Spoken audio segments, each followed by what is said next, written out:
Pradeep,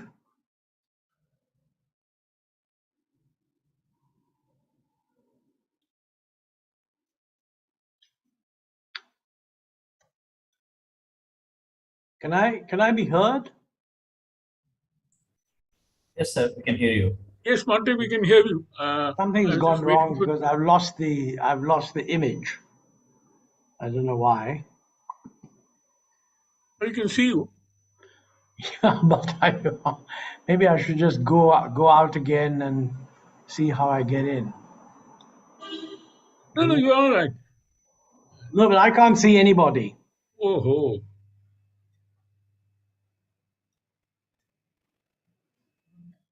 Problem is when you sign in again, it often creates a problem.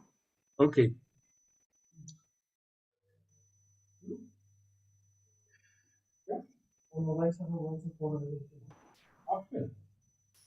Yeah, okay, I'm back on. Yeah, I was going to say that since I have a time constraint, right. maybe unless you're waiting for someone in particular and you know that they're coming on board, I don't know if you want to just start. No, we can start. And I'll speak about it. Uh, of course, the event should go on till 5 p.m. Montek, and I hope you get got this one. Let me welcome all of you with a very good afternoon to this other wonderful event provoked by Montek's article again, a very thought-provoking one, on the Indo-Pacific Economic Framework and its implications and potential for India. Uh, The genesis of today's webinar lies in a thought-provoking article on IPEF written by Montek in late May in the Mint newspaper, on which Cuts ran a debate on our e-list, and most of our panelists here have participated in that debate as well. We received diverse comments and opinions from a range of experts, sparking off a conversation on this very important topic. Today, we are taking this conversation forward by bringing leading experts on our platform to weigh in on the debate surrounding the IPEF. The objective of today's session is to examine the opportunities presented by IPEF and discuss measures to realize its potential for India. This will help us to design a practical roadmap for the government of India to pursue with regard to the IPEF. And we're glad to see that Dr. Badrinayan from Niti Aayog is here, so our policy conduit, as well as Gopal Agarwal, the economic spokesperson for the BJP. We hope that these conversations will be reflected in the policy as it evolves, who are two friends who are here. It is important to note that as of now, only the process to establish the IPEF has been launched. The actual framework will develop as negotiations under its four pillars: trade, supply chains, clean energy, decarbonization, and infrastructure, and tax and corruption proceed further. In line with this, a virtual ministerial was hosted just last week, while the American readout was typical diplomacy, declaring a collective goal, a collective goal to pursue a high standard and inclusive economic framework through ongoing and intensified engagements, unquote. There was silence from India on this. IPEF has been conceived by its founding members to prepare our economies for the future. But India is equally right in asking what will the IPEF mean for our present. So far, there has been more debate on the form of IPEF rather than on its possible content. Questions have been focused more on whether or not it is or can shape up to be a trade agreement, how it compares with the existing arrangements like RCEP and CPTPP, and how far it is yet another geo-economic tool proposed by the Americans to meet their geopolitical goals. Today, I hope we can address some issues of content, particularly from the Indian standpoint. India appears to be keenest to pursue the IPEF pillars of supply chains, clean energy, decarbonization, and infrastructure. By the way, there's another debate we're running on another of Montek's brilliant articles on India's trade policy, which he wrote from inspired by a book written by Amitabh Bhattara, who will also be joining the panel later. And there's another debate, so that there's less confusion, and there's excellent debate which is going on this particular issue, particularly on supply chains and so on. Now, what will it take India to participate in the IPEF trade pillar, which is driven by American notions of worker-centric approaches and emphasis on digital trade? We are privileged to have a top-notch panel with us today to discuss these issues. Let me welcome and thank Gopal Agarwal, Badrinaran, Ranganathan, Professor Preetam Banerjee, and two more extremely distinguished panelists who have joined us at the last moment and we'll gain from the participation. Deepak Mishra, the Director General of the CEO of ICREER, and Amitabh Bhattara, Professor in JNU. She'll be coming in a little late. Deepak has already joined us. As the author of this forward-looking piece, which sparked off the idea for this discussion, Montek has kindly agreed to deliver the keynote address today. Thank you once again, everyone, for joining us today, and I look forward to a productive discussion. Now, to the audience at large, including to the panelists, please type in your questions or comments in the chat box, which can be taken up in the Q&A session following this. I hand over to Montek for his keynote. Montek, you have approximately 20 minutes for your keynote. That's thanks. Thank you or very 15 much. minutes if you would like to do it, whichever way you do. Thank you, Pradeep. Can I be heard by everybody? Yes. Okay. Yes, sir. Well, you mentioned two pieces that I've written, so I think a lot of this might overlap. Yes. First of all, I want to thank Pradeep for organizing this session. And I also want to thank him for putting the piece on the Plan 21 email group, which I found very informative, and it triggered a lot of commentary. Invariably, when that happens, people are speaking from a particular point of view, and therefore you need to sort of separate out these different comments. My basic objective was to plug the line, which I have consistently plugged, that India needs to be much more open and to be a little bit risk-taking and integrate with the global economy and have a little more confidence in its own producers and their ability to respond to challenges and not be over kind of cowed down by the more defensive producers who invariably want to sort of say, no, we're not ready for opening up. So, I mean, that's my initial position, which I want to lay down on the table. Second, I have on a number of occasions expressed concern that there's a discontinuity between the objectives of trade policy, which are sometimes stated officially, and what we are doing. Officially, we want to be open, we want to integrate with the world, we want to have a good export performance, we even want to integrate with global value chains. But the policy that we're actually following, in the last few years, we've raised customs duties. Our duties were higher than that of other East Asian countries, even to begin with. I mean, we lowered duties, but not as much as we should have, and we've now raised them in the last 3 or 4 years. Second, we seem to be a little hesitant to go in for a global value chain arrangement, which involves pretty free and kind of unrestricted movement of components across borders. I mean, the definition of global value chain, something is a member of the global value chain if a product crosses 2 boundaries. And I think if we need to address this question, do we have in mind simply being a source of exports where the entire value chain is domestic, so that the export has a very high domestic value and of course it's exported? Or do we want to participate in a global value chain where basically things are produced in different places, moved across borders, value is added, and they're moved further on? If we're serious about global value chains, and I think we should be, that's really what we have to do. And therefore, this focus on what is the value added at each stage, which I think some commentators have raised, is in my view not relevant. I think one of the key things we have to recognize is that global value chains are actually, so to speak, constructed by lead companies which actually control all the IPR and critical supplier companies. Now, the lead companies are the ones who actually deal with the critical suppliers and sort of basically place orders on them, and they probably also decide where the assembly is going to take place. And then the whole thing is parceled out with further downward delegation and so on.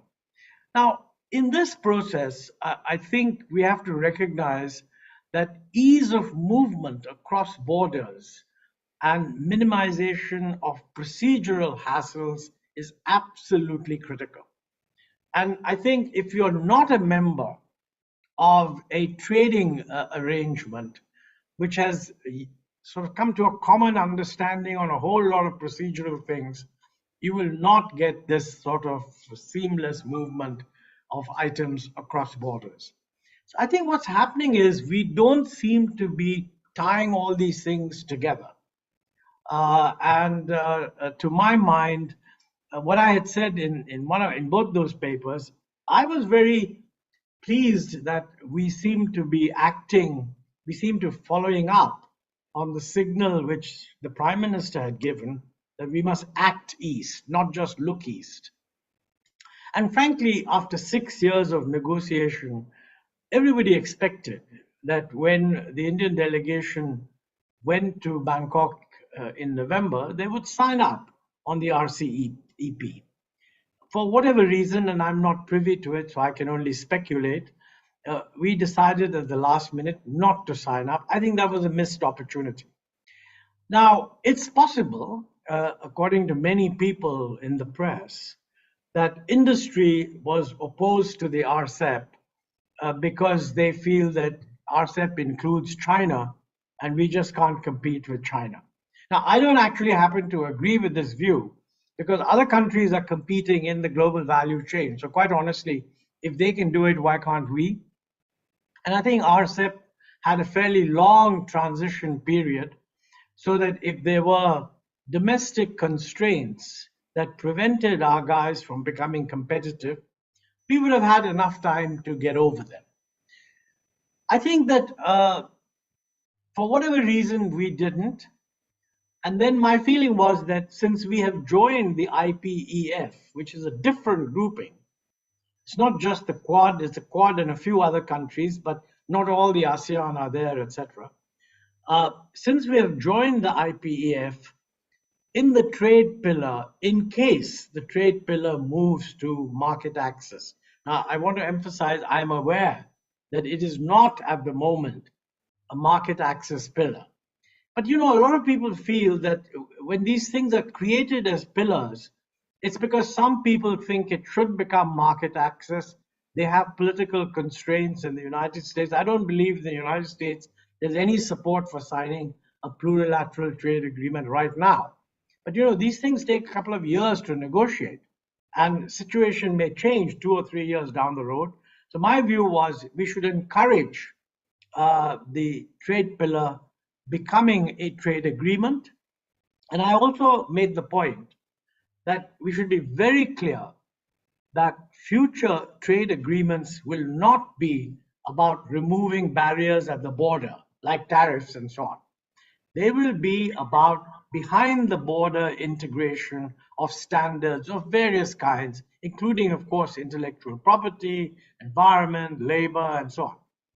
Now, historically, I know that our negotiators have always resisted any effort to expand the range of agreements behind the border. I think we should give up this concern because I think increasingly trade in future is going to be between societies that are more integrated with each other. And this is being magnified by the geopolitical change that has taken place. I mean, what the geopolitical change has done is created a fracture with China, Russia on one side and the others on the other side. Now, I know that many people who have commented have sort of said, look, this looks like a departure from our historical non-aligned traditions. Some have even said that the US is a very unreliable partner, which is, by the way, quite true. I mean, the US, of all countries, maybe because it has been the hegemon for so long, believes in US exceptionalism. I mean, there is no rule of trade. that the US genuinely believes that it has submitted itself to. After all, the Special 301 is a complete violation of GATT, but they have it. It's just because they're so important, nobody complains too much. And I think there's a reality there that we really have to accept. Given all that, I think my view would be that within IPEF, we should encourage the trade pillar becoming an actual trade agreement. I see newspaper reports which suggest some lack of clarity because some of our officials have said, but this is not meant to be for market access. That's true. But I think since we have a foot in there, on balance, we are better off expanding it to market access.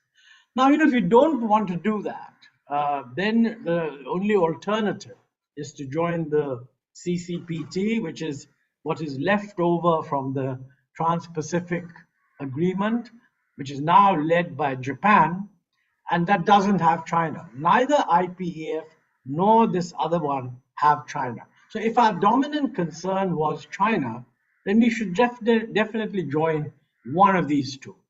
The idea that we will stay out of trade agreements while the rest of the world, for whatever reasons, is going down the route of trade agreements, in my view, would be totally self-destructive. So that's really the background. I just want to make one point that in some of the discussions, there are a few issues that have come up. Some people have said that, look, trade policy by itself is not going to be the answer. It has to be supported by industrial policy of some kind. That's absolutely true. I mean, trade performance is not just a function of trade policy. I mean, if you have lousy procedures and you have lousy infrastructure, but you have a perfect trade policy, you're going to get nowhere. So I have no doubt whatsoever that trade policy should be supported by very significant policy initiatives in these areas. But my point is that by entering into a trade agreement, you compel the system to adjust. I mean, that is really what China did. I mean, there were people in China who were not very happy about joining the WTO, but the Chinese judged that joining the WTO would create a pressure domestically to change because we've joined the WTO. Now, I think we have never done that. And I think that's a mistake. We should do that. And we should enter into these agreements knowing that trade policy by itself is not going to solve the problem. But the only way you're going to get high level attention to these problems is if you've joined into a trade agreement, because then you can say that, look, what are all these other people doing? Now, I realize that infrastructure takes a long time to develop, but procedures don't take a long time to develop. And I mean, we've been talking about this now for years. There is absolutely no earthly reason why we cannot, within 6 months, prepare a set of procedures which, for our condition, would basically make the Indian procedures world class. Now, I think this is really the background that I had in mind. I'm quite happy to yield the floor at this point, and let's see how the discussion proceeds. Okay? Thank you very much, Montek. That was a sharp 15 minutes. Excellent. And may I now, we've also been joined by Amitabh Bhattara, who I saw walking in. So we have a full panel of about 6 panelists. Can I make one point? This is a factual point that I think needs to be put across. That is, if we are interested in being a dynamic performer on the export front, we should recognize that in the last 3 or 4 years, our performance has deteriorated. And according to an ADB report, which I thought was very good, really.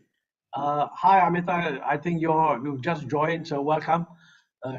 I recommend her book to all of you. She puts it all down very much more clearly than I have.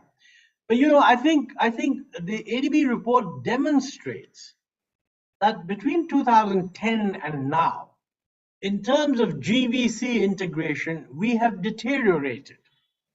And the last point I wanted to make was that the fracturing of the geopolitics, it will certainly have an impact on global trade. The growth of trade is likely to slow down. That's true. but equally it's likely to get restructured and diversified a little bit away from China. So I don't think we should make the mistake which some people make, that globalization is dead and why are we now going on with it? The fact is that the first stage of globalization has run its course. A new stage is now reopening, and that's a stage in which there will be an active desire to diversify away from China. That's a big opportunity for us, but we won't be able to benefit from those opportunities if we don't accept some of the things that are needed in order to do well in the area of GVCs. And I certainly think that excessive preoccupation with value addition at each stage is wrong. And I think we should recognize that our tariffs are too high. And certainly on procedures, we need to radically improve them as soon as we can. Thank you. Thank you, Montek.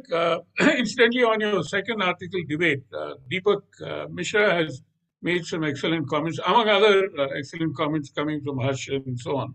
And I'm sure he'll come back to that. Deepak and Amita, if you may miss the opening remarks, there is a second article of Montek which is also being debated by all of us. So let there not be a confusion between one and the other. There are a lot of overlapping areas, like the last one that Montek spoke about in terms of GVC and so on. Now, may I now we have 6 panelists, so I was requesting you to speak for about 7 to 8 minutes, and then come back for about 2 minutes before we open the floor. Now, the second round of 2 minutes is for you to respond to points which you may have forgotten, or respond to some other panelists on any issue that the other panelists may have raised. That's how I've structured it. And the audience, again, you're welcome to, and you are invited to send your comments and questions through the chat box. Thank you very much. So over to you, Dr. Ranganathan. Dr. Ranganathan, I hope you have slides which look quite good, and I hope you can do it within 7 minutes. Thank you. Let me.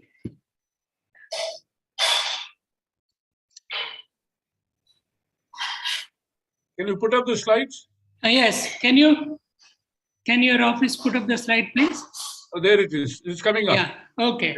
Yeah. Okay. First of all, thank Pradeep for asking a naysayer among this group. I started looking at where we have been with the group and where we have stayed away, and can we take some lessons from there? Earlier, we were famous for non-alignment, which actually was perceived as pro-USSR. And we had this nuclear explosion, first by Mrs. Gandhi and then Vajpayee. At that time, the technology support was cut off. ISRO had problems. Even existing contracts were not honored by US. Then there was a sea change. Indo-US Accord was there, and it must be said here that US was more interested than India itself. And then one has to see, some people said it is for the business opportunity, $20 billion or so is at stake, like for GE, etc., where they were not having any scope in their own country. Everybody was closing down nuclear plants. So can they have some opportunity here? But then my own view was this was peanuts. And this is not really the motivation. Motivation was more to, give a pinprick to China. And as you know, that China has got some 4 or 5 times the number of nuclear warheads and delivery systems as India.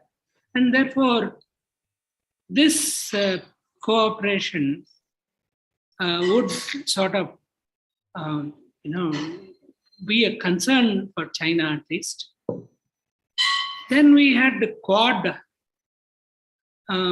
which is actually based on a common unease with China. Here again, we say on the one hand, Vasudhaiva Kutumbakam, and then should we do this? We and they, in the long run, these things don't, as somebody said, in UK, Britain does not have permanent friends or permanent enemies, but only permanent interests. That's what we also should have. But wisely, we stayed away from China's OBOR project. They signaled that we are not a client state for you, we are not your vassals. So IPEF looks a bit similar to Quad, but instead of security, now this is on cooperation. Next, please. Yeah. Now, the various people have said standards will be together, we will be partners in standards. That again is a function of technology, not gone through in terms of cooperation agreements. Digital governance was the next point where there's a divergence from US. You see, opposing views between Telecom Regulator of India and the US on net neutrality, and then we had offer of free basics by Facebook, which the TRI chairman rejected. So we have a fairly independent point of view. We don't need to be part of a group for this. Then labor rights, markets will overrule any inter-country understanding, I would say. Sorry. Specific issues can be, my point is, specific issues can be agreed upon on a case-to-case basis, but not as a boxing ourselves into things which are not necessary. Next one, please. So this point has already been made by Montek himself that US is a strong unilateralist. They freeze other countries' assets and sanctions. So they write the rules and others follow. And in that situation, do we value our sovereignty? And now I'm going to talk mainly on renewable energy. Dr. Ranganathan, another 3 minutes, please. Yeah, okay. Yeah, next slide, please. Okay, so in this clean energy, my fear is that IPEF will push India in clean energy path and bankrupt the already ailing power distribution companies. Now, clean energy can be understood as a combination of private good and a public good. The particle pollution is a private good because we suffer, and so we have to take care. But CO2 emission is like a public bad. That means it is open to the tragedy of commons. And in this case, I would say, let it be the tragedy of commons, and let us take advantage of that. Because, we, ironically enough, along with America and China, we have the largest coal reserves. Some 280 billion tons, enough for about 50 years or so. So to go in for solar and wind as against coal and hydro, to me, is not the right way to do. Next, please. In fact, is this your last one? I think, can you skip this and get on to your more political ones? Basically, I'm saying... You have just about 1 minute left this time. Okay. My point is, people mislead you by saying the renewable energy has got almost equal to the cost of coal and hydro, which is not correct because it's an intermittent energy. So even when it goes to the grid, so the capacity is borrowed from hydro and coal, and therefore it will never be the same. And then you may wonder why the private equity fellows are interested in this, because they're sure they can arm twist the government, So ironically enough, in India, even without IPEF, we are going for renewable energy, harming ourselves, see? And there seems to be a competition with China. Oh, we are going to do more. We are nowhere near that, but we are going to do more. Our rate of growth is going to be more. Next slide, please. Sir, you've already spoken for 10 minutes and there are other panelists also. So Okay. if you can come to the more political issue that you wanted to raise. And I invited you particularly because you had many things against the whole thing. So I thought, instead of getting deep into renewable energy, etc., which are all granular issues, if you can come to the political issues. Political issue is that the having idea that there are groups of people who are forward thinking and then groups of people who are, so that kind of thing doesn't gel. So there are no dictators and there are no free marketers and Democrats, etc. in this. Everybody has got their own issues. So we cannot make that division of good people and bad people and we will join the good people. Thank you very much. Yeah, okay. Thank you. Can I move on to Dr. Ranganathan? Thank you very much for this very detailed explanation of your viewpoint. And I wish we had the time in order to go through all these details. But this being more like a panel discussion rather than a seminar, what we have to appreciate and respect is that we need to make some very sharp headlines on the views expressed by Montek in his article as well as in the debate which ran through. With that, over to you, Gopalji. 7 to 8 minutes, please. Yeah. Let's have an interactive discussion as far as possible. I will be very brief. Please, thank you. Thank you, Mr. Montek, Singh Ahluwalia ji and Pradeep ji for this debate and discussion. It's more of a learning for me and understanding the issues. I had been involved in discussions with the government at the time of FTA and RCEP. Pradeep ji also participated in some of our discussions. And after a lot of debate, there was issues which had been decided by the government. I would just like to tell 2-3 points here, Mr. Ahluwalia. One thing is, I think government is very clear on that we want to integrate into global value supply chain, and our trade partnership and agreement and with the European and US is very important. We are interested in signing free trade FTAs and trade agreement with particularly USA, which is a large trading partner for us. So there is no question that we would be out of any negotiation with US on any point of time.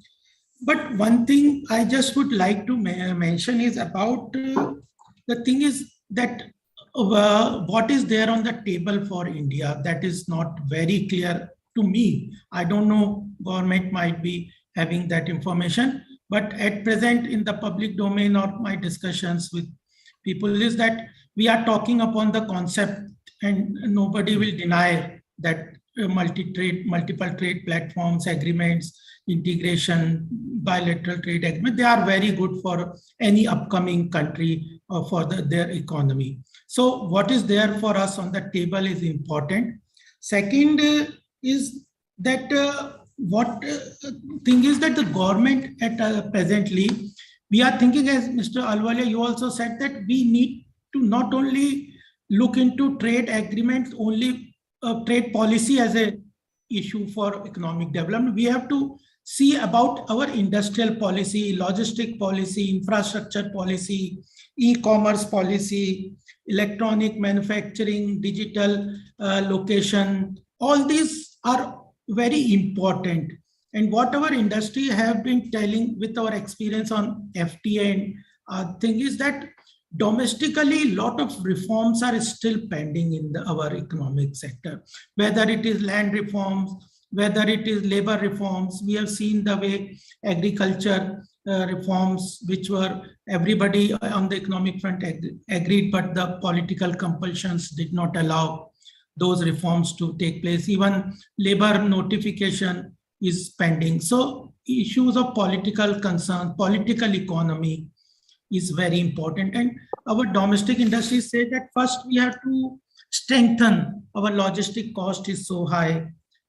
So we are working on this route that we have to strengthen our industrial policy. All these policies the government is working on. Due to this COVID and other thing, it has been delayed, but otherwise the government was in a very advanced stage in putting out industrial policy, which is at present only we are following 1948 industrial policy. That has to be amended. It was last amended in 1991. The new policy draft framework is ready, but it has not been implemented. New logistic policy is required so that cost of transportation is reduced. So these are the things that the government at present is thinking. They are also very important and are precursor of then only we can open up the industries to such kind of competitions. But still, we cannot be out of the game and rules of the trade at global levels, because we are not the deciding factor on the rules of the game. Rules of the games are decided by many countries. And the last point that I would like to say is about this, is about the concern. I've seen the discussion. Amrita ji was also there, I think, on the WTO negotiation, etc. And we saw in earlier times when WTO agreements, we were part of that, and agriculture was opened up and included, services was included. How at times those international platforms were used to restrict trade and export from some countries. So whether we have committed on the renewable energy, carbon emission, carbon footprints, but I am also part of the corporate sector and chartered accountant. We have seen this requirements of ESG, environment sustainability, growth, etc., and then all these internalizing environmental costs, etc. At times they are used as a restriction of international trade, because at technological level, even in green hydrogen, etc., technological level we are short. So these are the concerns that also has to be taken care of, that how we build up the standards to meet the global standard which will be set up in these negotiations, which can be counterproductive to some of our industries. This is also a concern which, if the cuts and you are taking this forward, so these concerns can also be looked into the papers instead of focusing only on its importance, which is, I am very clear that the government is clear on this issue that we need to integrate, but when and how is the question. And the last point I would also mention for those who are here from the corporate sector or the economic sector or business communities, about the issues of global taxation. We are facing several problems: base shifting, profit transfers. These are very complex situations where slight changes in the global taxation requirements can be very counterproductive to our resource generation. And these have been used by many countries. So these concerns are also to be incorporated into our digital marketing, electronic manufacturing, e-commerce, all those things, and localization of data. So it's a complex issue that the government is having on its table. So I think these issues, taxation policies, domestic reforms, what is there on the table, how these global standards on emission, carbon footprints are meted out in these negotiations. So with these things, more clarity is required, and platforms like CUTS and etc. can help the government and all of us to understand the nitty-gritty of this. But ultimately, we agree that we have to go to global integration. Our manufacturing sector can only progress where there is a global integration, like automobile industry or pharmaceutical industries, generic medicine, etc. Those industrial sectors where we have integrated with the global industries, we have seen a huge growth in those sectors. So with this, thank you very much, Gopalji. Thank you. Incidentally, you, Montek, Amita, and many others have been a part of, Preetham, for example, have been a part of the debate which we ran on competitiveness. I think that is the point which you wanted to raise. And what is good, I think you should, one must acknowledge government's latest achievement in Gati Shakti. In terms of logistics, the kind of coordinated platform which has been developed is hugely advantageous and cost reduction as well as time achievement. Now, among other things which Montek also spoke about, one of the things which we tend to forget, and we should not forget, is how do we build human capital in order to improve our productivity and trade both sectors. That's very important. Secondly, on trade policy and industrial policy, we have done a paper on the lack of convergence between one and the other. One ministry, one department talks something, the other department talks something, and we keep on ending into problems. I'll come back to that later. With that, let me now turn to Badri Narayan Gopal Krishnan from the Niti Aayog. Badri, again, 8 to 9 minutes to you. Sure, thank you very much. And welcome back to India. Yeah, thank you very much, Pradeepji. For organizing this. It's a great discussion, and it was wonderful to hear from Mr. Ahluwalia and Dr. Ranganathan and also Mr. Agarwal.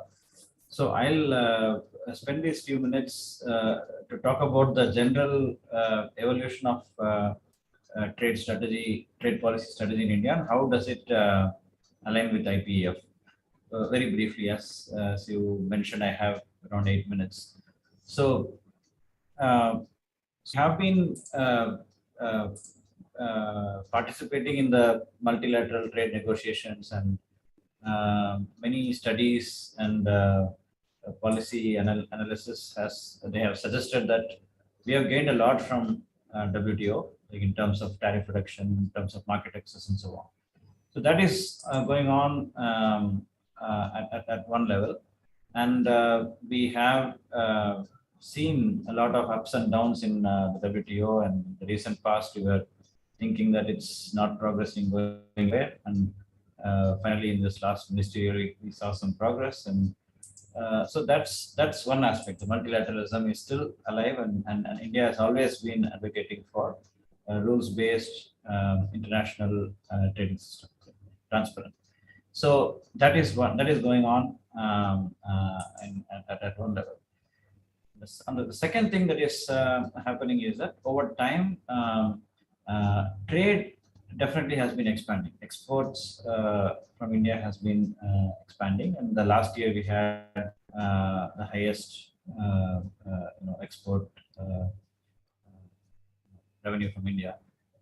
Although some of it is due to the price increases globally, still we do see that the share has increased visibly, India's export share in global trade. So that gives us that's not much of an outcome, but more of a development that provide some confidence and some courage and some kind of export optimism or trade optimism in the country. So I think these are all some positive things that are happening.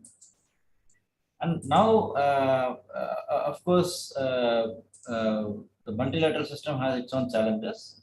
That is why we are, without getting into the details there about it, it's all about how you have different concerns about unfairness, structural concerns. Then there are some procedural concerns, and how tariffs have been falling, but then non-tariff barriers and others are increasing. So those are all different things one can keep discussing at length. But now that overall consistent efforts on multilateral trading system leading to some outcome, but at the same time not progressing much further, has led to many countries to focus on regional trade agreements and preferential trade agreements. So now, of course, IPF is not a trade agreement. Trade is not an explicit part of it, and US has very clearly mentioned there will be no tariff reductions, no trade agreement that will be part of this, mainly to avoid the domestic tensions, particularly in the US, because they have to go through the Congress, they have to get the congressional approval and so on. So that is, IPF, but still there is a trade component here. Trade is an important pillar here. That's why I'm talking about the overall situation here.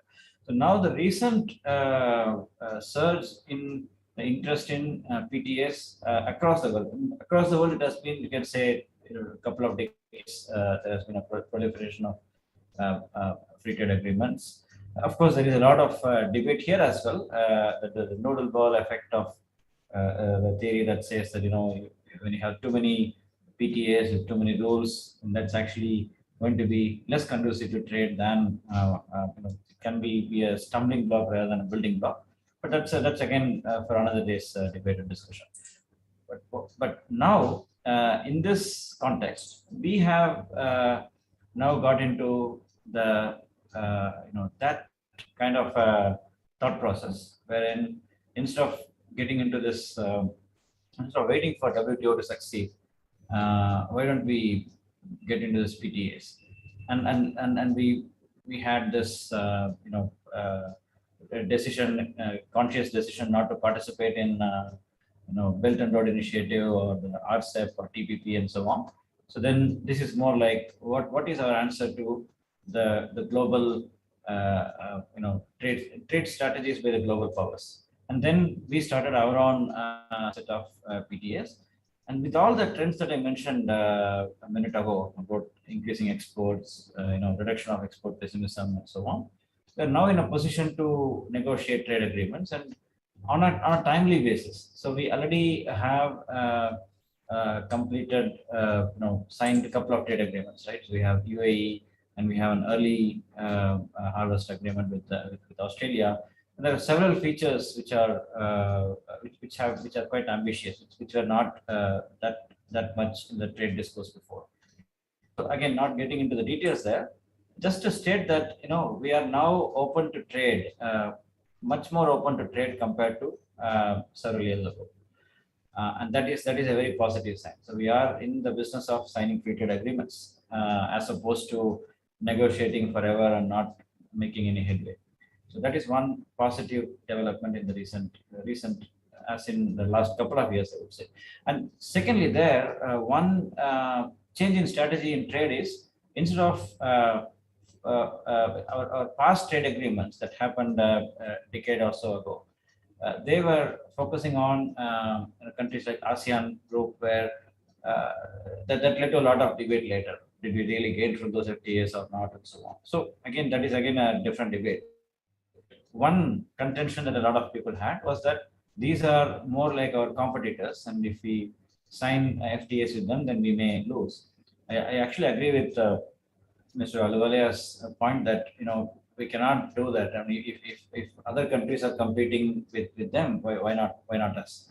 So that is there. But still, from a political policy discourse perspective, it makes much more sense to go for the low-hanging fruits, which is like getting into trade agreements with with the countries with whom we have complementary kind of relationship, who may not become our effective competitors. So that has been the recent current strategy. So we have UAE, which has Australia, and the UK, EU are all going on quickly. So now, in putting all these different aspects together in the context of IPEF, we have the advantage of having signed, agreements with several members of IPEF already. So we have Australia done recently. We are in fact negotiating a much more comprehensive agreement now with Australia, and we have already ASEAN FTA, which of course is a little contentious, but we have an agreement with them. It is operational, and that is in ASEAN. Now, some of the ASEAN countries are also part of IPEF. We have a trade agreement with UK, which is in advanced stages and may be signed in a few, in the near future. With all these things, in place, IPF becomes a great forum for India because we already have these good relationships happening. US, of course, is a would you like to conclude? difficult. Yeah, it's about 10 minutes now. Yeah. Oh, sorry. I'm concluding. No, now. not at all. Not at all. What you're saying is excellent, but yeah, sure. There are other panelists. Let's hear them also. I'm pretty much come to the. I'll come back to you. Yeah. So the broad conclusion I'm saying is that we have the advantage of opening up trade with certain countries, and we are going forward in that direction right now. And IPF is a great opportunity in this context where we can, without getting into the difficulties of market access, tariff reductions, and so on, we can set the scene for the broader trade, promotion of trade between the members, and on that we can take a leadership. However, I'm not touching upon the other pillars because my focus is on trade. Thank you. No, fair enough. You can come back in the next round of 2 minutes with whatever point you may forgot. Gopalji, just one point to reflect on your issue about taxation. IPEF has taxation as one pillar also, taxation and corruption, by the way. May I now request Preetham? Preetham, over to you. Thank you very much. Am I audible? Yes. Thanks. Thank you, Pradeepji, for inviting me. It's an honor to be part of this panel. It's a subject very close to my heart, and I will take the liberty to be a little controversial, just to provoke all the august members of this panel. So my contention is that the existing systems, multilateral systems that exist, are perhaps inadequate to deal with some of the issues confronting the new normal in trade. And I think all countries are grappling with ways to kind of deal with it. And IPF is perhaps one step forward in that direction. Why am I saying this? Let me quickly highlight some of the key factors. One, I would call it the China factor. Now, while Montekji's point is right about being able to compete with the Chinese, I think things have changed a lot in the last 1.5 decades. As China has grown in stature, in economic size, and it has dominated value chains, the fact that it is a non-market economy with a lot of opaque market distortionary power is leading to concerns. And the existing multilateral system is not able to quite deal with this. So the question then arises, do we need new structures which exclude China? What is the way we deal with this? The second is the technological transformation. If we think about Industrial 4.0, which is upon us, and there's a massive technological transformation underway in both production and consumption technology, digital and exchange of data will become integral to production, consumption, and every aspect of our lives. So data is not anymore a side topic when it comes to trade, and we'll have to learn to deal with it. So therefore, that's another important point. The second is supply chains. In supply chains during the pandemic and even before that, we saw weaponization of supply chain dominance by certain countries. The question is, whether it's rare earths or semiconductors that we are discussing now, or even in the Indian perspective, our pharmaceutical industry being dependent on the raw materials of basic chemicals and bulk drugs from another country. So these are genuine questions that needs to be dealt with. The other 2 points on environment and labor, I think even recent comments by the Deputy Director General WTO with reference to the carbon adjustment tax has made it very clear that individual countries can, looking at their both indirect tax structure and at the border taxes, impose certain measures, and they will be WTO compatible as long as they don't violate the national treatment and the MFN kind of structures. So this is something we have to grapple with. The countries will start doing it. So how do countries like India deal with it? Last point on labor, exactly the same argument holds.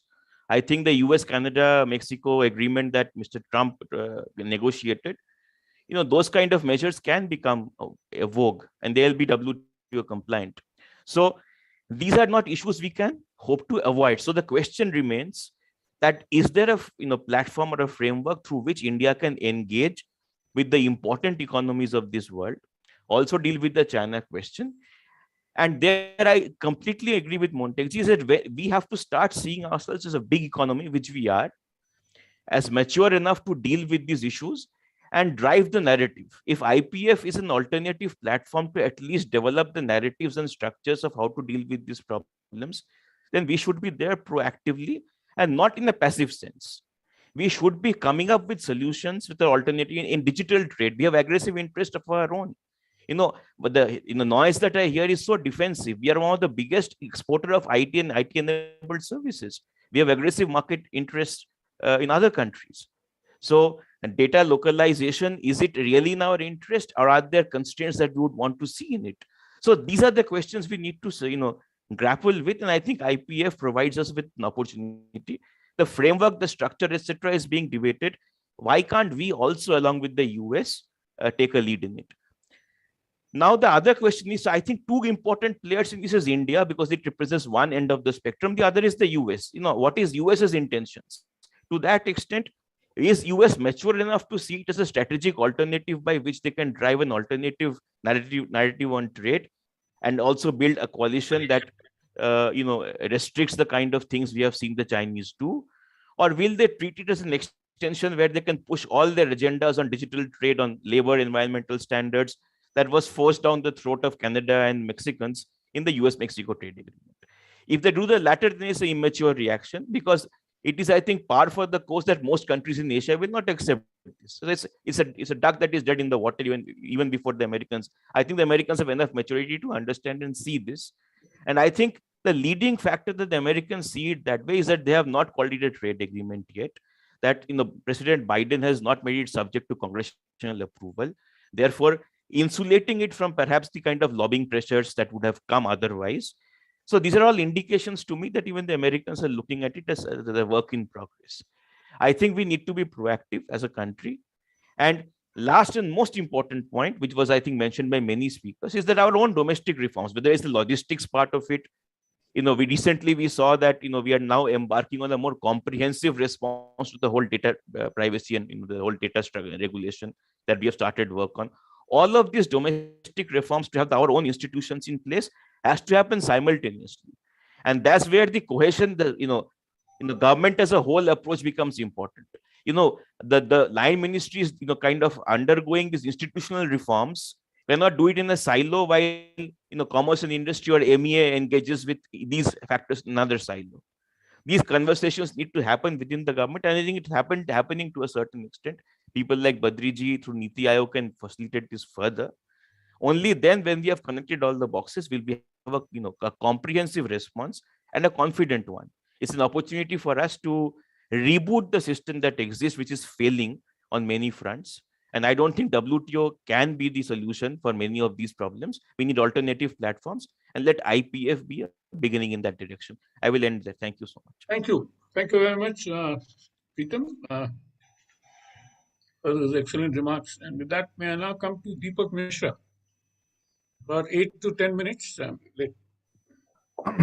Thank you, Pradeep. Preetam was the best. He did it in 7 minutes. Thank you, Pradeep.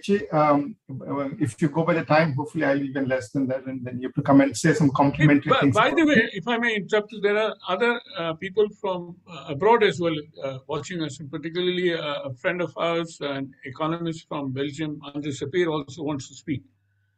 Yeah, I'll be very short. I'm a bit of an accidental panelist. I don't think I was. No, you're not. But no, thank you for this. I think let me just begin by saying and that you're not the only one. Amita is also in the same league. Let me begin by saying that I've on and off working on India trade issues for the last 20 years, and I felt that India has been an unwilling globalizer all its time. Our politicians, economists, policymakers, default position is why open, why liberalize? There must be some agenda out there. So that has been, and that mindset has not dramatically changed, but obviously it's a real refreshing to see that now the government is actually has the ambition of engaging in so many trade agreements at the same time. I'll make 3 points. I think the first point is, if I look at India's last 2 decades of reform, I do feel that the trade reforms and the domestic reform have often been misaligned. They're not pulling India in the same direction. During the early 2000s, in post NDA 1, we had a massive increase in and significant number of trade agreements were signed, but that's also the period when our domestic reforms are slowing down, or there's a bit of a policy paralysis at the end of it. Then it was where we did a lot of domestic reforms, but very little trade liberalization opening. So I do feel like for trade to work, it needs 2 to tango. You need trade reform and domestic reforms happening simultaneously to take advantage of it. And India has never moved in both with the 2 cylinders firing at the same time. So I do feel that this is a really good opportunity, having done a lot of the reforms in the last 6 to 7 years. At least if you look at any of this competitiveness ranking, World Economic Forum, or the defunct World Bank indicators, everywhere you see India has done quite a significant improvement. But so to me, this is a really good time to test our ability to compete globally. So I would say this is a really great time for India to get a much bigger return on the trade reforms than it has ever been in the past. So I would actually join hands with a lot of the people who have an optimistic view about India's trade policy and the impact on it on growth in the future. The second point, which I think Pradeep you mentioned, and I want to bring it that, and I'm actually referring to the second part of the discussion that you had on the whole trade policy volume and value debate. And I feel like, again, our trade policy and industrial policies haven't pulled us in the same direction all the time. In fact, they have been very misaligned. To give you, and I was actually living in Vietnam when Samsung came to set up the factory. And this is between 2010 and 2013. Vietnamese had very little information. They had no plan. It was completely accidental that Samsung decided to come to Hanoi and set their plants, because they were trying to diversify out of China, and they said we need 1 more plant. Vietnam is close by, the good labor laws, and all sorts of things that it was favorable. Good labor laws in the sense it was favorable to industry, and they moved in. And what was so dramatic is that even the Samsung people had no clue that this is going to become such a big thing. They started with very small investment, but you have to give credit to the Vietnamese government. Trusted Samsung. They basically said, you tell us what you need in terms of things that we need to do, which is kind of a part of the industrial policy, to clear a strong foundation for our electronic sector. And Vietnam had joined the WTO, and they actually kind of went for a sweeping external liberalization over those period of times to make it much easier to become Vietnam a manufacturing hub for many products. So this combination of industrial policy, which was trying to deal with the domestic reforms, and a trade policy, which was about increasing market access and helping Vietnamese firms and the Vietnamese-based firms to export more, were really in sync. And I think in India we haven't done that. A lot of our industrial policies are actually about localization requirement and a whole host of other things, which actually goes against your trade policy. And our trade policy is sometimes about increasing tariff, inverted tariff structure and all, which actually goes against your competitors. So in a sense, that's another big part of the story, which I feel needs to be dealt with as we open up more. And the final point on my side was this whole debate on globalization, localization that we have in India, and the volume and value debate. I think there's a lot of people in this group and others who rightly argue that obviously India should not, when India opens up, it should make sure that it has larger domestic value content in production, because that's what matters for employment and others, which is a good point. But I think when you look at the global history or the economic history of countries which have been very successful in terms of exporting and becoming big global players, what you find is they started with not the objective of trying to do both at the same time. They often did a very sequential approach of first gaining scale, become a big globalizer before they start demanding that there should be a lot more local content. And it takes a lot more time. Trade policy is easy because you open up, whereas the industrial policy is harder. You have to work with the industries to build the ecosystem, which takes much longer. But if you insist on doing both, which India has often tried to do, you are trapped in a low value and low scale equilibrium for a very long time. And I think our electronic sector is a good illustration of that. We export about $10 to $15 billion, and that has been stagnant for the last 10 years. Vietnam has gone from basically 0 to 125 billion in the same period. China has grown from about 200 billion to $900 billion in the same period. So clearly that's a huge part of the story. So while I think the intention is good, that you want to have a lot more domestic value addition, you have to be a lot more strategic. It has to be based on evidence, and it has to be based on country experience. And that tells you that you must first globalize before you insist on localization. That's all on my side. Thank you very much. Thank you very much, Deepak ji. That was excellent. And I particularly draw the attention of Gopal Krishna Agrawal. Gopal ji, it would be good if you can get some of your members of parliament to come and listen to this discussion. We are all very positive and very gung-ho about what is happening, but that spirit has to then translate into parliamentarians as well. With that, may I now request Amitabh Bhattara, another distinguished panelist, extended one, not accidental. Thank you. And I'm very thankful to you and to Deepak for having agreed to join the panel at the last moment. Thank you. I mean, even if last moment, I think I'm very happy and eager to be here because I think I get to learn a lot on a subject which is of great interest to me and very close to my heart, I must say. It's also good to be here because there are some of the old colleagues I see here, especially Badri, who me and Badri have worked together in ICRIER a long time back. So it's good to be here and see everybody. Oh, so there is an ICRIER mob here. Yes, this is a lot of ICRIER happening here, And late Isha, of course. Yes. So that's one. But coming to the point here, in terms of the IPEF, I'll make a few points, very brief points here. Some in response to what has already been said, but also in terms of the concept as far as IPEF is concerned. As Mr. Agarwal said, it's still a concept, it's still developing. There's nothing really formal, and negotiations have only, I think, informally just begun last month. So what we have here is, what I want to say first is that IPEF in the first place, as far as my focus is on the trade pillar only, is in the first context only being pushed forward as an arrangement, not as an agreement.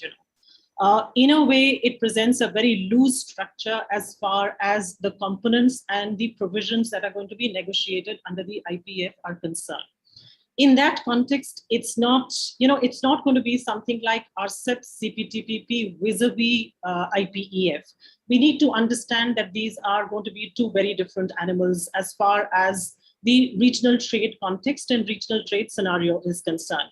So these are not alternatives, and it's also very clear from the fact that many members or many economies, particularly in Southeast Asia, East Asia, that are members of RCEP, chosen to be members also of CPTPP, have their applications in for membership of CPTPP, as well as have chosen to be members as far as the IPEF is concerned. IPEF is guided more by strategic considerations and the geopolitical changes that have happened in the last few years than economics per se, but it's there to provide the economic leg of a strategic structure, that's evolved more so in terms of the Quad really pushing this forward. That's one.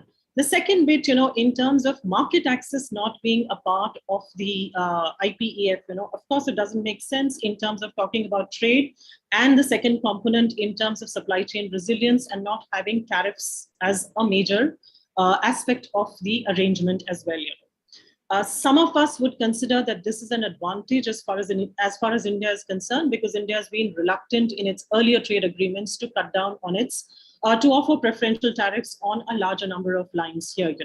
But my submission here is, and this is something that I would like quick work to be done. I haven't as yet been able to look this up, but this is what I read, and this is a quick survey that we do. That as far as, the argument that is being presented, one is, of course, the political argument here in terms of domestic constituency of the United States, but the other is also in terms of tariffs having been lowered on account of global, whether preferential, unilateral, or otherwise, through multilateral agreements, that we've had the coming down of tariffs between 0 and 5 on an average, and if applied world over. But what is also important here is to be able to work out, that there are certain sectors where the United States continues to have peak tariffs which remain relatively high.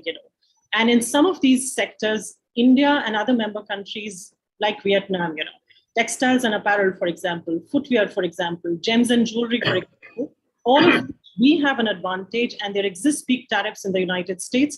We should be able to do a proper negotiations, ask for tariff inclusion, this to be formalized as an agreement, not shy away if the United States chooses to talk about tariffs also in this arrangement. So that's something that I think the government should quickly do. Badri, maybe, a quick look at this should be the order of the, that's the kind of research that we can quickly do to see, even if market access provisions are included in this, we are able to make a case for ourselves and not shy away from negotiating this agreement. That's one. The second bit, about I want to make this point in terms of the strategic aspect, which is as far as the inclusion of the ASEAN countries is concerned. And here I want to say, that this is imperative for India, in the sense that as far as our alignment with ASEAN is concerned thus far, the linear progression that we've had from Look East policy to Act East policy, to what we have today, in terms of, in contradiction to what Badri said earlier, that we've got our agreements with ASEAN and so on, the agreement with ASEAN is under review. The review has not yet begun. The agreement with Japan is under review. The agreement with Korea is under review. And so as far as our trade agreements with countries on these, in Southeast Asia are concerned, and countries as far as Japan and Korea are concerned, these are not operational FTAs at the moment. They're all under review, with reviews either not having been concluded or being not yet being initiated. So this gives us an opportunity to align with ASEAN, in terms of what ASEAN is very good at, in terms of the trade facilitation aspect. That's one of these 6 or 7 elements that we have as far as the trade component of the IPEF is concerned. So, there are many components even to trade, so one should focus as far as trade facilitation is concerned, though my fear is that this trade facilitation is going to go according to the APEC guidelines as far as trade facilitation is concerned. We are not a member of that. Maybe we should also up our, preparation as far as renewing our application to the APEC is concerned. But coming back to ASEAN, I think this is also an opportune moment to align with ASEAN, because strategically speaking, as far as ASEAN is concerned, they are looking for India as a very active partner. And why is that so? Because ASEAN, I think, ASEAN countries particularly have been put in a very, very difficult situation at this point of making a choice between China and the US. As far as IPEF is concerned, it gives them no China. They're willing to enter that. But this is where India can also come in. They're looking for a partner as far as India is concerned. And we should be looking at ASEAN as a partner very actively here, because when multinational corporations today are looking for a China +1 or a China +2, I'm afraid they're not going to look at India as the first choice, but they're going to look at the immediate neighboring ASEAN countries as their first choice to relocate. So it would be wise for us if we would look at the ASEAN countries as our partners in this arrangement, any other arrangement that we can, even if it's reviewing our India ASEAN agreements, other agreements, to be really looking at aligning with this region, because it is that which will get us towards our objective that has been outlined by Mr. Agarwal of India wanting to be a part of the value chain. Regional is very, very important. This is the most dynamic region. This is where you have dynamism, both in terms of trade as well as value chains. So given the post-Ukraine situation that has arisen and where ASEAN countries have chosen to be a member of the IPEF, let us choose this. If we haven't proceeded with our trade agreements, as far as reviewing our trade agreements with ASEAN is concerned, let us move forward with this. This gives us another opportunity.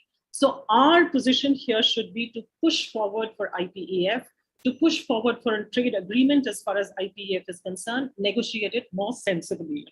Some of the other things that have been pointed out here, particularly as far as... Can you come back to it later? Okay, I'll come back to it later, but okay, I'll come back to it later. Thank you. Thank you very much. That was excellent inputs again. May I request Andre? Andre, if you can please take the mic, put on your video as well. Andre, are you there? Hello? Andre?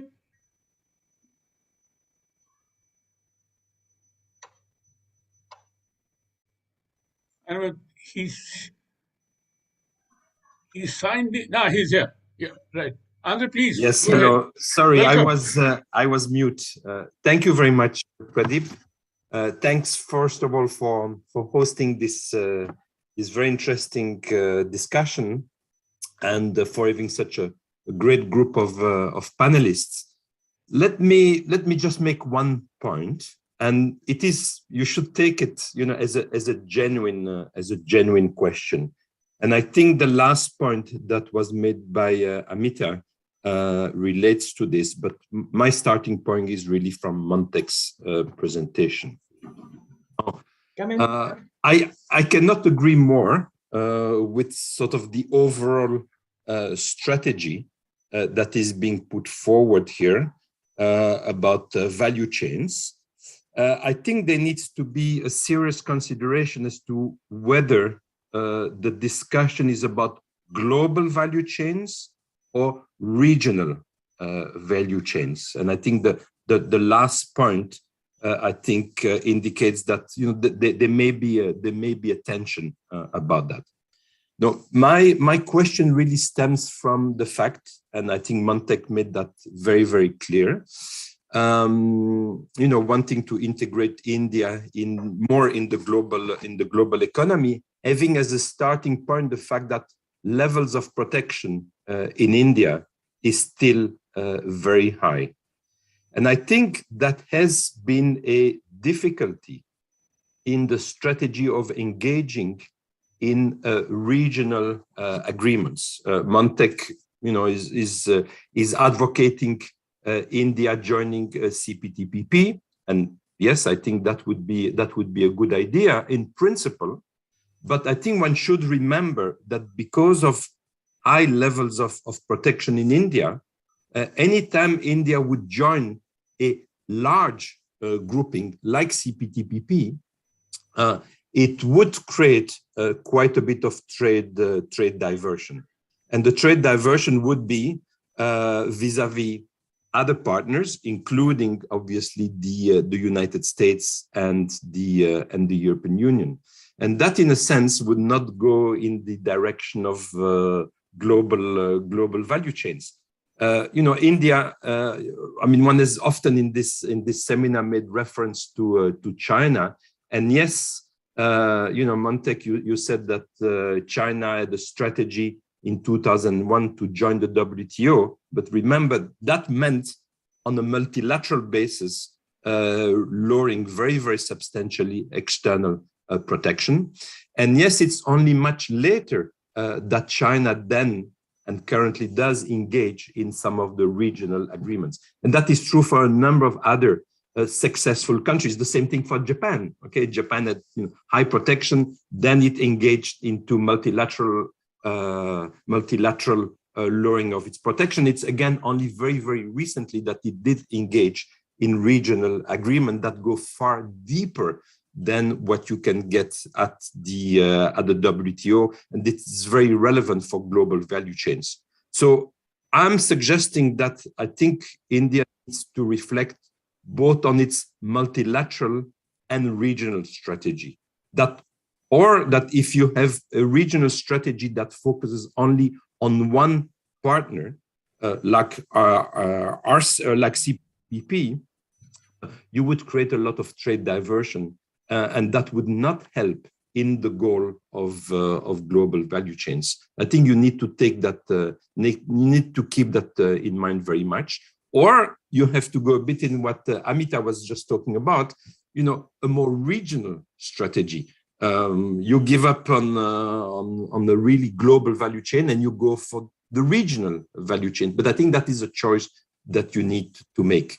As far as I'm concerned, I would think that it's more from India's perspective, it would be more valuable to go for the global value chain strategy, but then keep in mind the danger of having a relationship with one of the partners, and what this would do to India's relation with the rest of the world, and not just vis-a-vis the rest of the world, vis-a-vis India's potential trade diversion and inefficiency that this may produce. Thank you. Thank you, Andre. Thank you very much.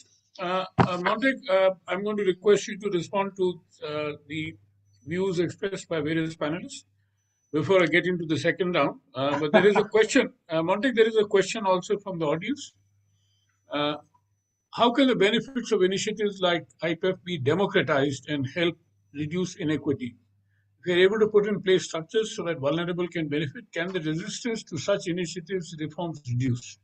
Thank you. Over to you. This question plus whatever else you would like. Well, thank you. First of all, Pradeep, let me thank you for organizing this discussion and bringing such a distinguished and knowledgeable group together.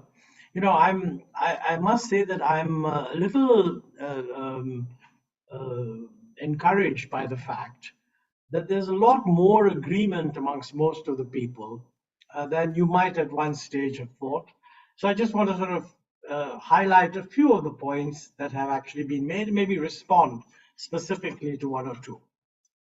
One is that I think Mr. Gopal Agarwal has said that, clearly declared that the government is serious about integrating with value chains, etc.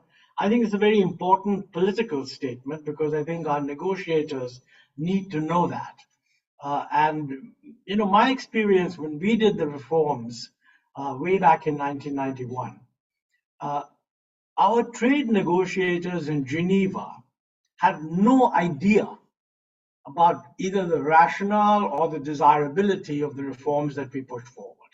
So quite frankly, what Deepak Mishra referred to, we have over the years developed a very negative image amongst our trading partners.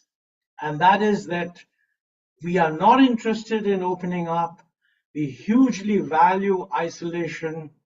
We have given it even a wonderfully convoluted name called protecting your domestic policy space, which all kind of looks good. It's not an image that we are competitive. We want to join the world, and we can demonstrate that we can compete in an open world. And the only area where we have done that, by the way, one is certainly in the services area, where our chaps have done a wonderful job and acquired a real reputation for it. Somehow this needs to be fed back so that what Mr. Agarwal said is the intention of the government actually gets filtered through into multiple levels of those who negotiate. I think this needs to be made a lot clearer, and hopefully it will be. It can only be made clearer by setting a clear political signal. And I think if this signal that we want to integrate goes across, I think it'll help. Second, Andre Sapir made a very important point about global versus regional. Let me simplify it hugely. When you have a country which integrates with another lot, and the first country has very high tariffs and the others have much lower tariffs, and you reduce the internal tariffs to even lower, 0 or something, then there's a massive trade diversion, because the partners that you have now integrated with get a much bigger advantage in accessing your market than you get in accessing theirs. Because if they have average tariffs of only 5%, and you come in with an access that you can bring products in at zero duty, then your differential advantage compared to those outside the system is only that 5%. But if we have very high tariffs and join with some other countries, they have a huge advantage. And my solution to that, quite honestly, is we should lower our tariffs uniformly and independently of trade negotiation. The big liberalizations that were done in 1991 were not done as part of WTO. It's one of the most amazing misrepresentations in India, because the original liberalizers were told you're doing this under pressure from WTO. There was no pressure from, in fact, the real complaint, it's a legitimate complaint. We lowered tariffs, but we didn't lower the bound level of tariffs. And frankly, it was our intention that that ability to lower the bound tariff would be part of our bargaining space in the next round of negotiations. Unfortunately, at that time, the US regarded lowering the bound tariffs to applied tariffs as no advantage at all. Now, this, I think, was a mistake on their part, and it's a pity. But certainly, if we're going to integrate, we need to be able to lower our average tariff much below what it is. It's not difficult to do. I mean, let's face it, we're only talking about 10% adjustments in most of these things. And frankly, over 3 or 4 years, an exchange rate adjustment would offset that. So I think the point he makes, we shouldn't be targeting only a region. We should be open for global. That's valid. But I think it is true that, you know, the way the global value chain and supply chains have worked, this region, this is what Amitabh's point was, that the East Asian region is very, very important for that. So I think we should look at that, and what she said, I completely agree with, that we haven't started the review of the ASEAN Free Trade Agreement. You know, frankly, if you look at the agenda setting, I mean, I would go further and say that, look, you need to sort of look at a much broader perspective. And I really don't see why we shouldn't put on the agenda joining, let us say, the CPTT, which is currently there. I mean, it doesn't actually include the US at the moment. It doesn't include Europe, but it's quite possible that the US, over a 3-year period or something like that, may well join. It doesn't include China at the moment, or I believe China has applied. But you know, if the geopolitical fault line is important, it's quite possible that India would be a preferred applicant compared to China, and we should take advantage of that if we can. But otherwise, let me say that I take a lot of heart at the fact that there seems to be a fair amount of consensus that we need to move forward. Montek, there's another question from another very bright economist at the Indian Institute of Foreign Trade, Sunita Raju, which I would like you to respond before I turn to the panel. If we begin to accept that each country will work towards their interests, including India, there will be give and take, which requires India to prioritize its issues and be willing to open up sectors in which we are comfortable. It is kind of a motherhood statement, but be that as it may, we are negotiating open agriculture in Australia with Australia and digital trade with UK in exchange for concessions and services and movement of natural persons. So clearly our strategies and issues need clarity for making this an effective engagement. Yeah, you know, my own feeling is that I can see the logic of putting forward a claim on movement of natural persons. But I have a suspicion that that is one area where people will be very restrictive about. They might make some concessions, but not. I don't think this part of the trade, logically, it should be. I mean, labor's another factor of production. But I think there will be the usual consular reasons why progress will not take place very rapidly there. And frankly, I think if we should beware of the situation where unwillingness to move in that area is used by us to argue that the whole thing is unfair, so why should we move? I think we have to recognize that given the size of our labor force and skilled labor force, there would be huge resistances to anything other than a much more limited freedom of movement. Other than that, in terms of which areas we go into, I mean, I'm not competent. In fact, many Deepak and Amitabh would be much better placed to answer that question. But I think it's a relevant question we should certainly address. Can I come to the panel for a minute or two each, if they want to respond to any point which was left over, or they would like to respond to any other point made by others? Yeah. Amita, yeah, 2 minutes. Yeah, just a couple of points, very brief. But on the last point, as far as services is concerned and movement of professionals is concerned, I think India has been too rigid for far too long as far as asking for liberalization only in movement of professionals is concerned. We need to move away from that. It's something else that I also talk about in my book, and something that is around the world now well recognized, that services that are part integrated, that are part of manufacturers, is what we should be looking at. Liberalization of those services that is those that are integrated with the manufacturing sector, because that is where we will really find the advantage as far as employment is concerned. Like repairs and maintenance, sales, marketing, branding, all of these are services that today get integrated into the sales of manufacturing products, and these are the services, liberalization of which we should start to negotiate for. In fact, in the literature, there is a view, that we should move away from this kind of a silo approach to negotiating services and manufactured goods separately. These should be brought in together, because a large part of the value addition as far as exports are concerned is also coming today from services within or integrated with manufactured goods. So I think this is one aspect that one must recognize. Two, in terms of fear of China, as we've been talking about, that if China is the question, then we did not enter into RCEP, maybe we should do CPTPP, and IPEF is good.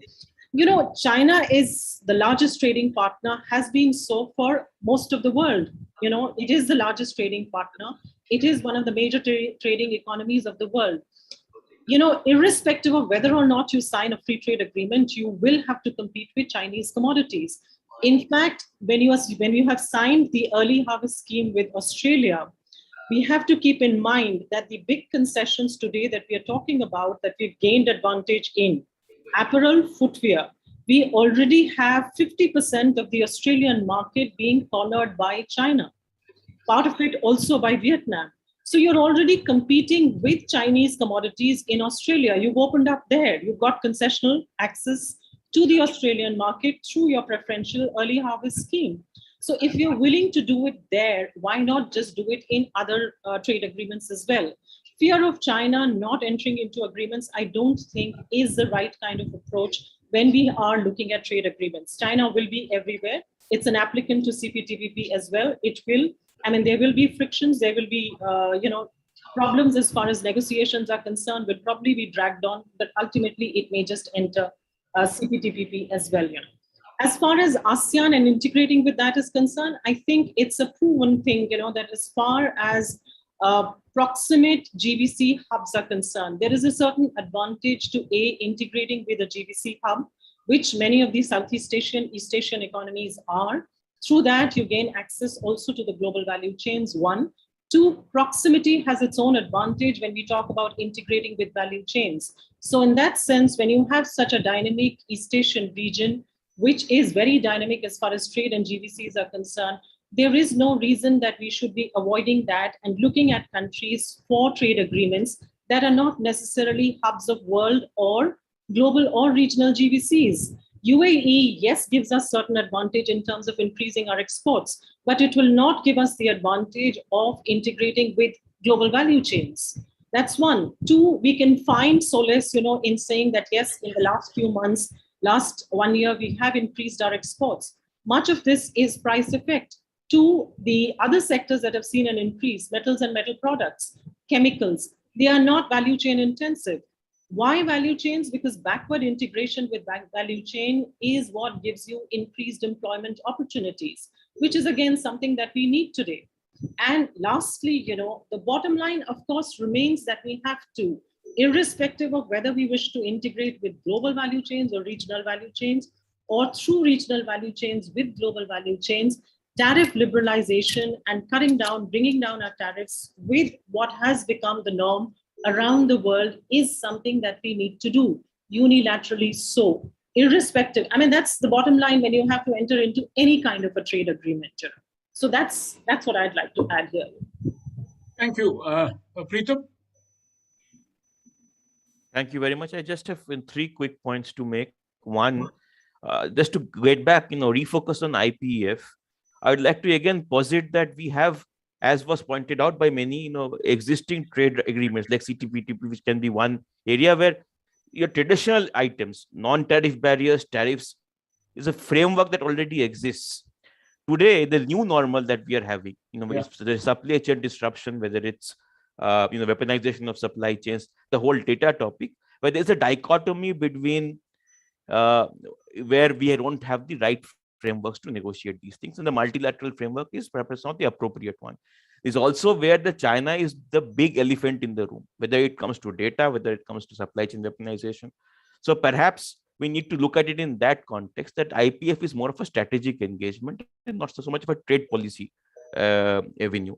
The reason why I say it is that there are appropriate reasons for looking at global regulation through platforms like IPF. And I'll give a specific example to illustrate it. Look at what has happened recently with container freight rates and the oligopolistic structure of the container lines, shipping lines. And there the US has recently come up with the US Ocean Shipping Reforms Act. Now, this is a unilateral approach to solve a global problem, which will not work. You will have to have certain structures of cooperation, and perhaps structures like IPF is that is a step in the right direction. So over focusing on the trade agenda, which is anyway has not been made clear will be a part of it or not, I think is not appropriate. I think it will only be revealed as time goes. Last very quick point to reinforce what Deepak ji was saying. I think this this kind of moving in 2 cylinders with the industrial policy and trade policy has become even more critical now in this so-called new normal, because the entire regulatory reform aspect of whether we're talking about the whole data on digitalization, digital markets regulation, on trade facilitation, on labor reforms, on agricultural reforms, all of these critical areas are critical aspects of domestic reforms, and they feed into industrial policy. And then you have the aspect of industrial policy itself with programs like the product-linked incentives, and then it talks to the trade policy arm of it. So if you don't have this full triangulation, we will not be able to engage in a proactive manner. And being part of IPF, like as Montek ji pointed out, when we were engaging in trade policy in the early 2000s in trade negotiations, it provided some impetus to drive this kind of discussions within this whole of government approach. Maybe the IPF can be a catalyst for the same as we go down the line. Thank you.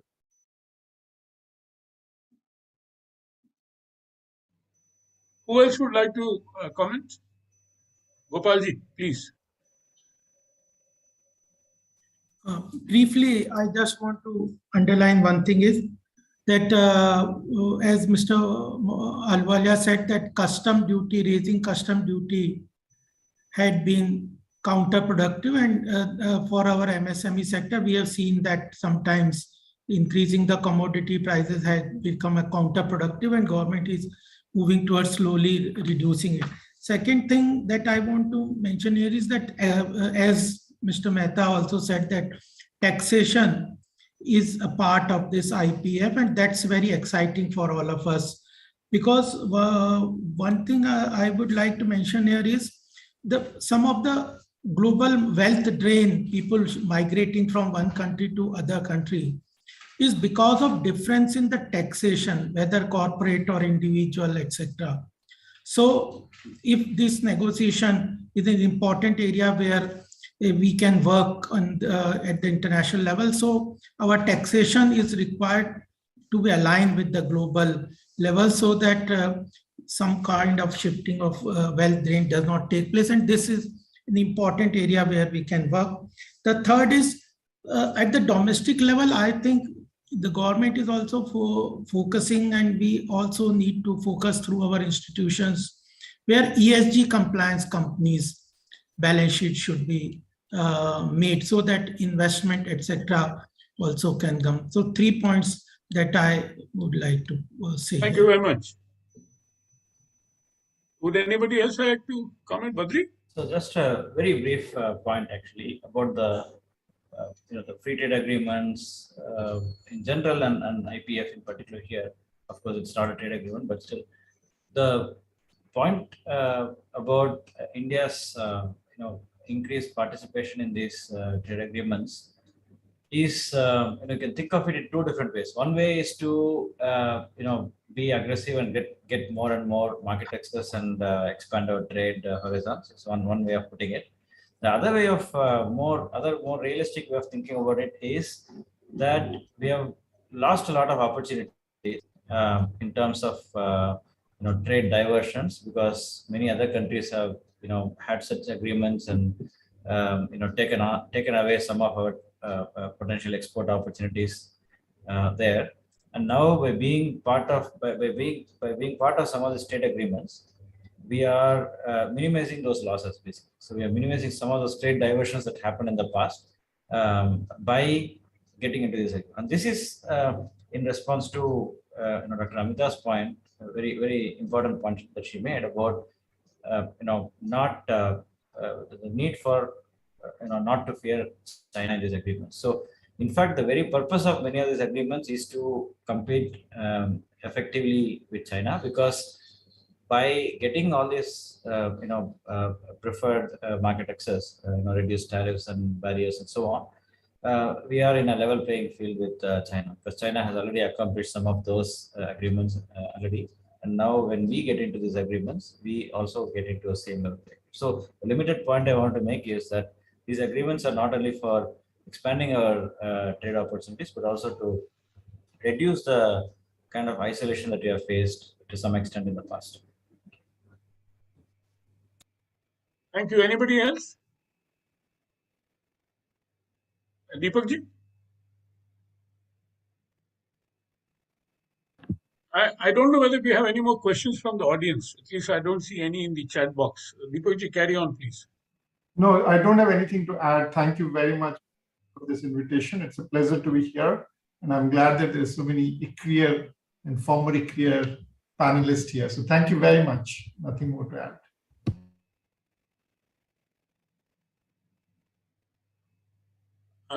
We have, I see a gentleman from the Bangladesh Commerce Ministry, Nasser, here. Would you like to make any comment about regional value chains, for example, which has come up? Mr. Nasser.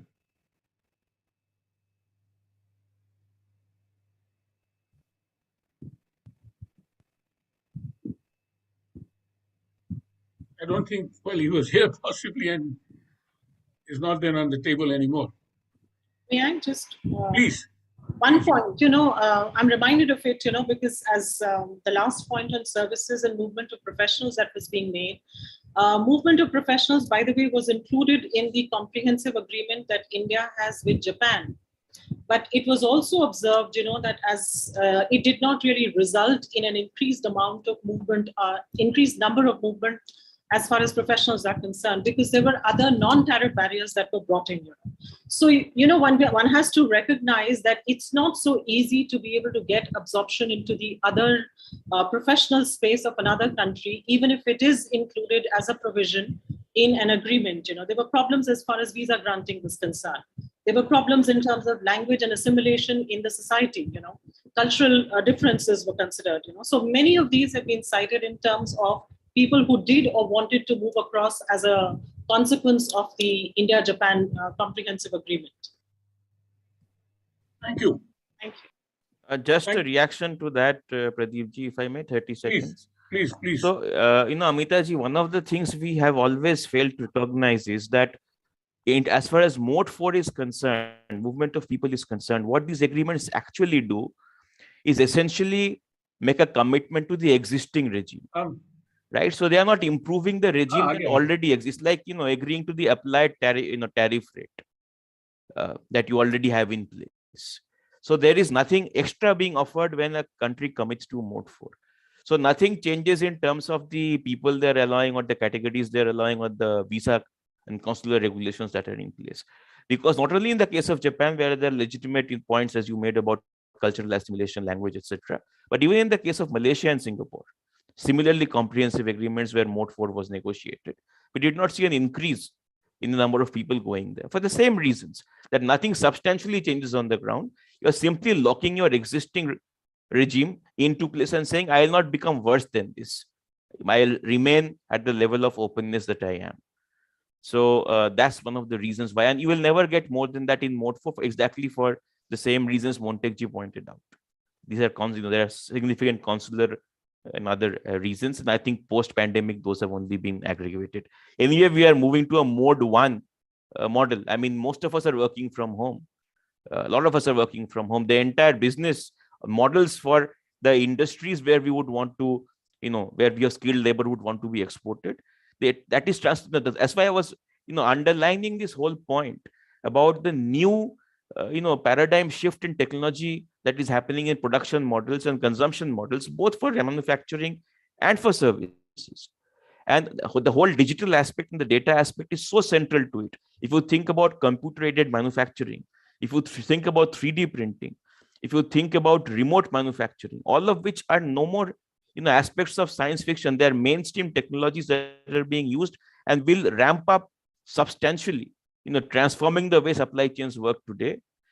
Digital becomes a centerpiece of trade, and our reluctance to comprehensively address it we need to really do that. Otherwise, we will be in a difficult positions in the years to come. Thank you.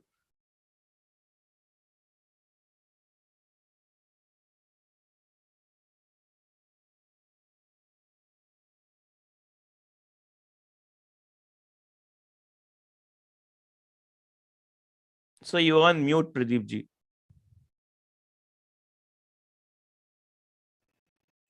There is a question from Shagato Ganguly. Indian exports are picking up, but that seems to have dropped off currently. Is this a consequence of India's high tariffs? Can we expect further growth in export given India's present trade policy? The question is open to any panelist.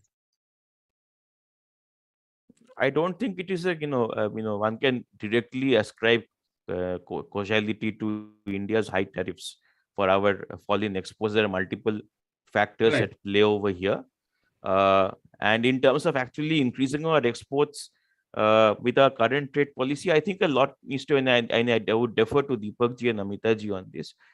But we also need to look at the structure of our exports that exist today. A lot of our exports is led by 4 or 5 sectors in terms of value.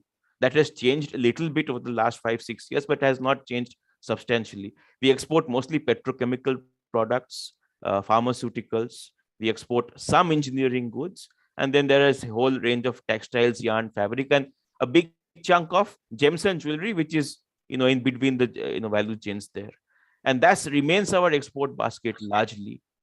So and a very substantive part of that, petrochemicals and that whole aspect, which is I think 15 to 20%, depending on which year we're looking at, is dominated by one firm, maybe a couple of firms at best. So that is the structure of exports that we have today. And in order to drive, and that goes back to the whole, industrial policy and value chain integration, I think there's a lot more that needs to be done in terms of diversification and becoming competitive in other sectors that will drive exports much more than trade policy. Because as was pointed out, the applied tariff rates in many of our target markets are not significant. So, a trade policy, where they will go from whatever that small amount of applied tariff is to zero, the incremental advantage of that in terms of additional market access space for Indian products, probably not going to be very significant. Besides some of the tariff peaks, which Amitabh ji rightly mentioned in sectors of interest to us. I'll end there. Thank you, Preetam. We have 2 more well-known economists from abroad, Arne Melchior from Norway, who are our friends, and Mia Mikik. May I request both of them if they would like to make any comments for about 5 minutes? Arne and Mia, I hope you're there. I see you logged in.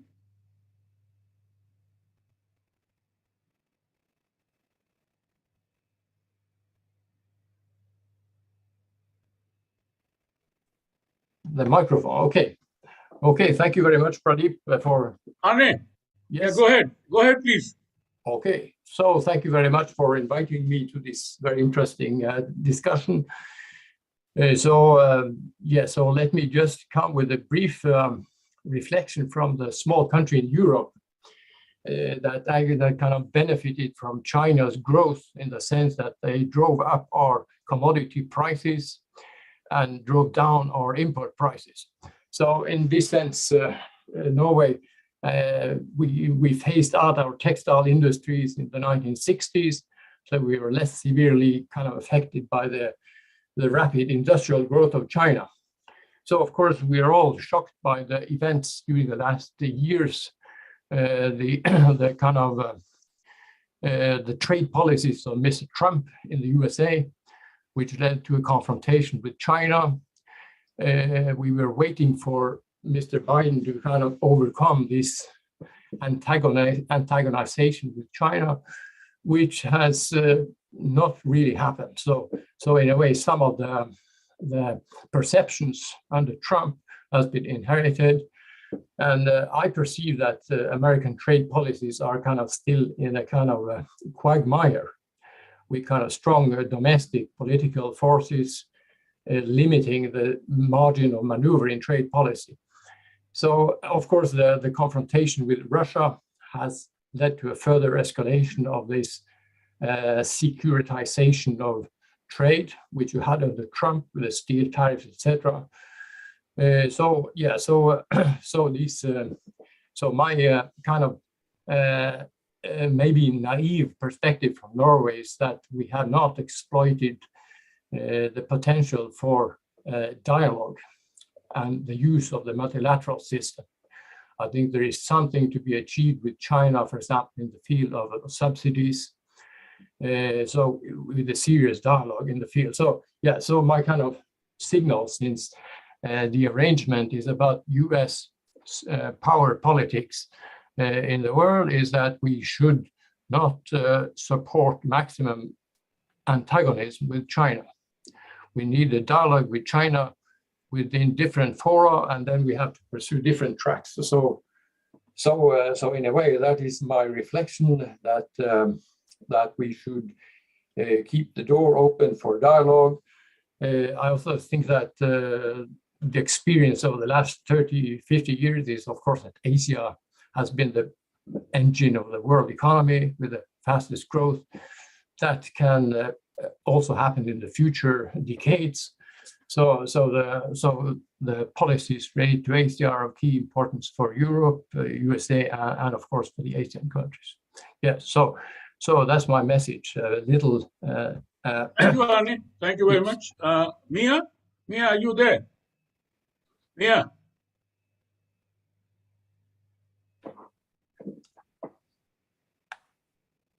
I thought I saw Mia. She's gone. Anyway, with that, I just wanted to respond one thing. I and Deepak Mishra, who's leaving or has left, we were there at another forum yesterday in Delhi, and one of the issues which keeps on coming up is China factor in our discussions. China is driving many of these new arrangements at the same time.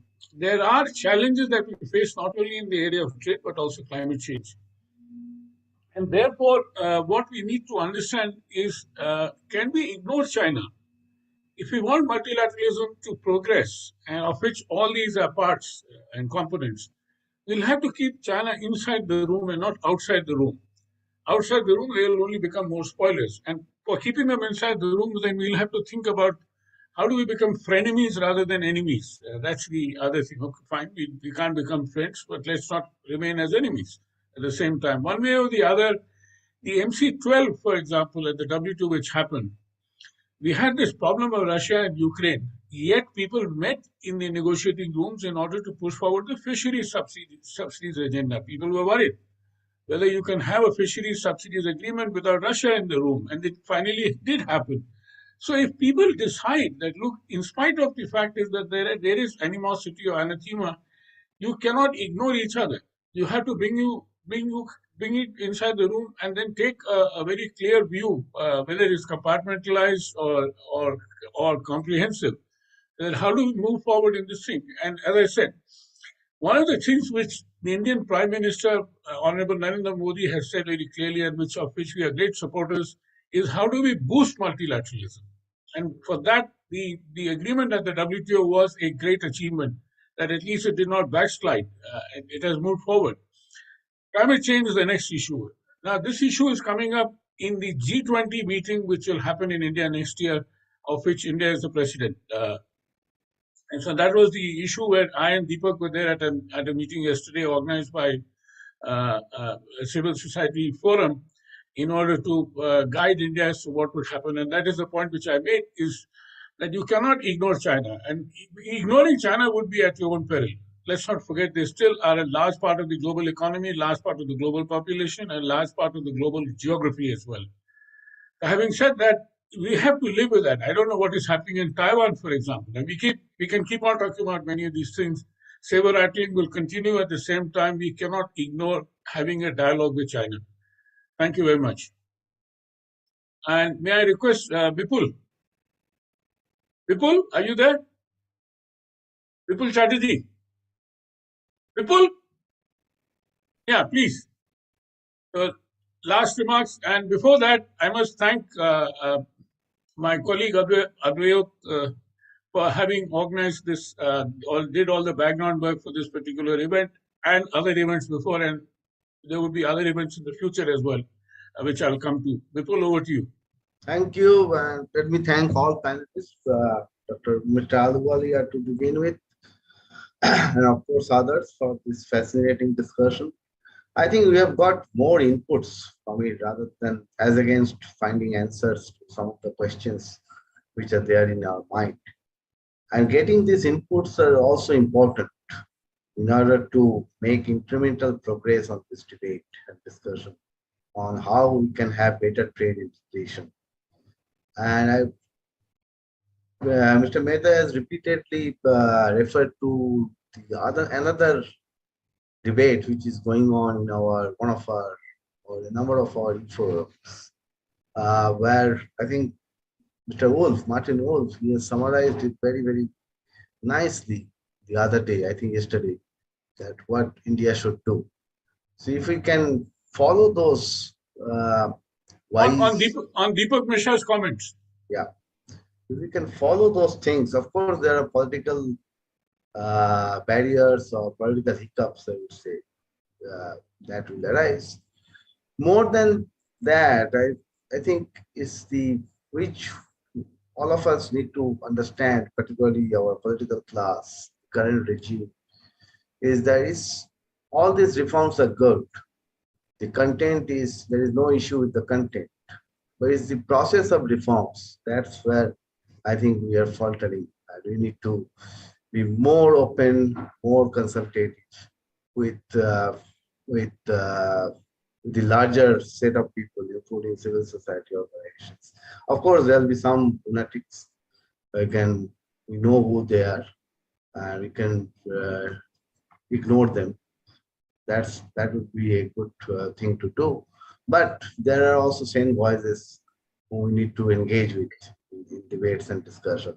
After all, we are a democracy. We are not like China. And we value our democracy. So on that note, let me thank all of you once again. We are the 75th year of our independence, and I hope that the next 25 years are going to be very, very crucial for our benefit, for our development, for all of us, not just we Indians, but for the global community and humanity as a whole.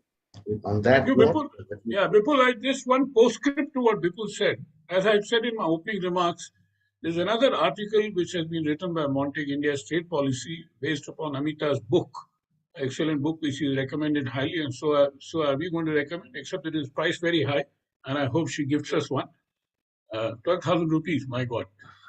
So, having said that, we'll probably summarize both the debates. There is an excellent debate which has happened on this particular article, which refers to Amitabh's book, and this particular debate, and we'll run it as a singular debate at a later date with the same community, including Arne, Andre, and Mia. Mia has gone. So we have some excellent participants in this group so far, and particularly Gopal Krishna Agarwal from the economic spokesperson for the BJP, and hoping that he would be able to get hold of some of the party paratricics and or MPs to come into this particular debate so that we are able to orient and educate them better about why it is important for India to open up. And that we are, so many of us are all gung-ho about India and being able to do it. And as Monte commented on Gopal Krishna Agarwal's comment that, we're open to global value chains. If you ask me, and there's one thing which has not come up in discussion, are the granular details of value chain. It's mind-boggling. Pritam would know what I'm talking about. Now, many of you theorists may not know what are the granular details. What nut goes into what bolt, what kind of spanner will be needed, 32 spanner or 28 spanner or 22 spanner. Now, all that is a matter of detail. All that is a part of value chain. So we'll have to find a way as to how manufacturing can be sort of conjointed cross boundaries. With that little long postscript, I must also continue to join Bipul in thanking all of you, and that in another month's time we should be able to have the second debate on this particular thing based on both these excellent articles by Montek. Thank you very much. Thank you. Thank you, Arne, for joining. And Andre and Mia in absentia, and Mr. Nasir from Bangladesh. I don't know why you didn't speak. Anyway, thank you for joining. Keshav Bhattara, are you from Nepal or are you from India? Hello? Anyway, with that,